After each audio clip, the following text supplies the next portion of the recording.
বিসমিল্লাহির রহমানির রহিম। আমি ইউটিউব চ্যানেলের সাথে আমি দীর্ঘদিন ধরে কাজ করতে চাই। ইউটিউব চ্যানেল আমি ভুলবশত অন্যজনের কন্টেন্ট ছাড়াতে আমার মনিটেশনটা তারা উঠায় নেয়। আমি ভুল করেছি, ক্ষমাপ্রাপ্ত। আমি তো বুঝতে পারি না, যদি বুঝতে পারতাম তাহলে আর এরকম হইতো না।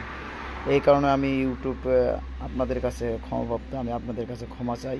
এরকম ভুল আর আমার হবে না। দয়া করে আমার ইউটিউব চ্যানেলটা ফিরিয়ে দেওয়া হোক।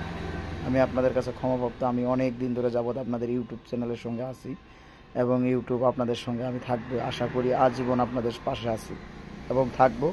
আমার ভুল হয়ে গেছে, আপনারা আমাকে মাফ করে দেন। এরকম ভুল আর আমি জীবনে করব না। আপনারা যদি মনে কিছু না নেন তাহলে আমার মনিটেশনটা একটু ফিরিয়ে দেন। আমি আপনাদের কাছে কৃতজ্ঞ। কিছু বলার মতো আমার কোনো ভাষা নেই। আমি চ্যানেলটা নিয়ে অনেক আপনাদের আগ্রহী হই। আমি আপনাদের পাশে আছি এবং থাকবো। আমি এরকম ভুল হবে না। আপনারা আমাকে ক্ষমাপ্রাপ্ত দেখবেন। খুদা হাফেজ। আসসালামু আলাইকুম।